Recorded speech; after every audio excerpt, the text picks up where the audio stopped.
আমেরিকার রিপোর্ট, বাংলাদেশে সংখ্যালঘু জনগোষ্ঠী আগের চেয়ে বেশি নিরাপত্তা পাচ্ছে।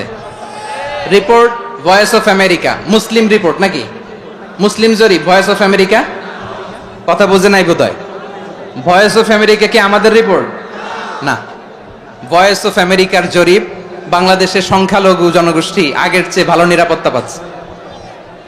শুধু এখানেই শেষ না, মাইক্রোসফটের একটা জরিপ শোনাই আপনাদেরকে। তারা সারা পৃথিবীতে গুজব, ভুয়া আর মিথ্যা নিউজ ছড়ানোতে কোন দেশ সেরা একটা রিপোর্ট করেছে। এর মধ্যে 1 নম্বরে এসেছে ভারতের নাম। মাইক্রোসফট তো মুসলমানরা চালায় না? কথা বোঝে নাই বোধহয়। প্রতিবেশী দেশকে বলবো, আপনারা নিজের চরকায় তেল দেন, আপনারাও শান্তিতে থাকেন, আমাদেরকেও শান্তিতে থাকতে দেন। সব চেঞ্জ করা যায়, প্রতিবেশী চেঞ্জ করা যায় না। আমাদের ল্যান্ড তাদের ল্যান্ড, পাশাপাশি।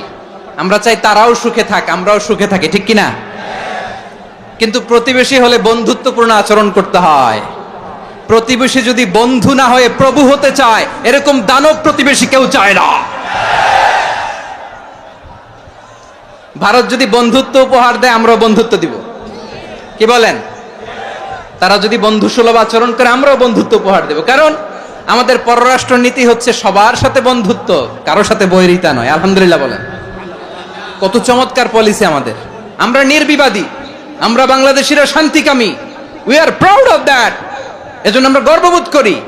আমাদের পররাষ্ট্র নীতি সবার সাথে বন্ধুত্ব, কারোর সাথে শত্রুতা নয়। তাই প্রতিবেশী দেশকে বলবো, আমার ভাইয়েরা, আপনারাও আমাদের ভাই। বন্ধুত্ব দিলে বন্ধুত্ব পাবেন। বন্ধুত্ব ইজ ওয়েলকাম, দাদাগিরি নয়। বন্ধুত্ব ওয়েলকাম, দাদাগিরি নয়। Loud and clear. ভারত যদি বন্ধুত্ব দেখায়, বন্ধুত্ব পাবে। কিন্তু ভারত যদি বাংলাদেশে আধিপত্যবাদ বিস্তার করতে চায়, বাংলাদেশের 18 কোটি জনগণ সেটা রুখে দেবে। ভারত যদি গৌর গোবিন্দের ভূমিকায় নামতে চায়, দেশের 18 কোটি মুসলমান শাহজালালের ভূমিকায় নামবে।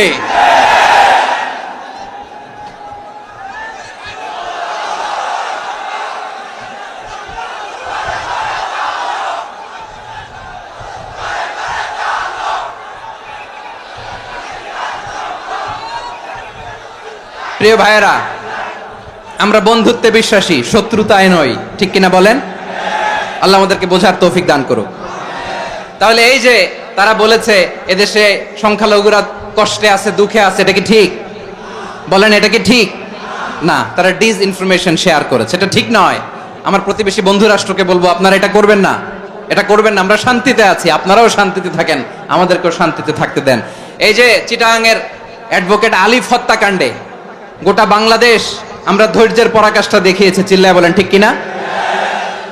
আমাদের নেতা আমাদেরকে ডেকেছে, আমরা শান্ত থেকেছি। আমরা শান্ত থাকতে চাই, আমরা ঐক্যবদ্ধ থাকতে চাই। যে কোনো ষড়যন্ত্র রুখে দেওয়ার জন্য ঐক্যবদ্ধ প্রচেষ্টার কোনো বিকল্প নাই।